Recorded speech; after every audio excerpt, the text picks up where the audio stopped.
Well, coming up, many parents are all too familiar with picky eaters. You got it, at the dinner table. So let's get into how you can expand your children's palates without all the hassle and all the fuss. Coming up next, you're watching more NBC News Daily. That looks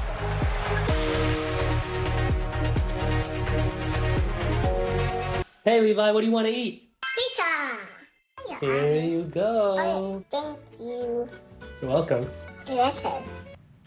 I mean, how cute is little Levi? There is no battle or crying over food on that kitchen table. In fact, parents of picky eaters are finding inspiration on social media thanks to Cooking for Levi. Nearly 1.5 million people follow the toddler, his dad, Jack, and their viral cooking videos on Instagram and TikTok. Levi is just 3. He already has a palate that is more refined than many of us adults. He eats everything from gourmet pastas and pizzas to braised lamb shanks and seafood stews. He even helps in the kitchen. Levi's dad, content creator and cookbook author Jack Zhang joins us now. It is a pleasure to have you. I'm among the many followers adore Levi. He has such an adventurous palate. And I think a lot of us parents can relate to this idea. I mean, Lana's only into like popsicles and goldfish right now. And you've got She always has that goldfish smell. Oh, yeah, You know? the goldfish smell, yeah. How did you get Levi interested in all kinds of food at an early age? Well, it started even with this baby food. I made this kind of like gourmet baby food where I blend grains and proteins and veggies, you know, instead of the kind of pureed stuff you get in the stores. And it's just so much more sustenance, and the textures are different on their tongues. Those things really help, you know, shape their palate as they grow up.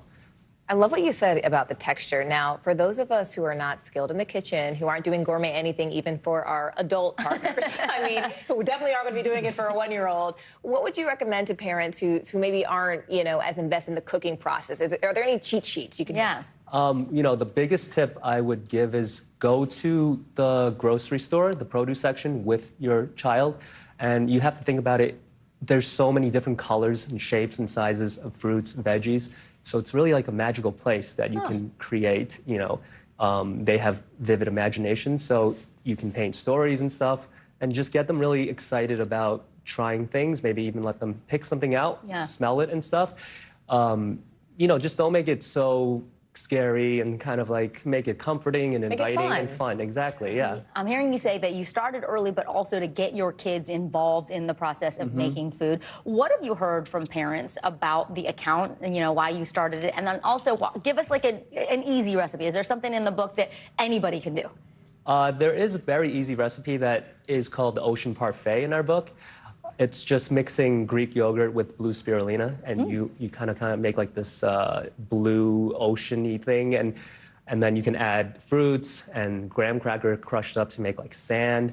So just kind of bringing in like a fun and playful element to it, and it tastes good. And it tastes good, and you get them to eat some Greek yogurt. It's very good for them, you know. Now, asking for a friend, is there anything that Levi does not eat? Yeah. You know, he had an issue with coconut. Oh. For some reason. Didn't like the flavor. Just very repulsed by it for some reason. So, so you don't make him eat it. Do you just say, hey, try it once? Like, what's your strategy when they don't want to eat something? Look, I think even as adults, right, we have things we don't like. So it's not like they have to like everything, right? So as long as you give it a try, right, and you're not like just, oh, I don't want to try that at all, I think that just fosters enough of like a curiosity. And eventually there's going to be things they're going to be drawn to, and then things that they don't like, just like adults. So you're not saying like you have to sit down and eat everything on your plate? No, especially this. Like, there's a big difference between picky eating and then just a kid being a kid, right? For sure. Kids get distracted, and it's hard to get them to just sit down and pay attention for 20, 30 minutes and finish a meal. Variety is the key. Well, really quick before you go, were you a picky eater? No, my family were big foodies, and we love food so much. We love Levi. Content creator and cookbook author Jack Zhang, thank you so much for joining us. We really appreciate it. Thank you for having me. Congrats on the book. Thank you. Stay with us. Much more news ahead. You're watching Daily.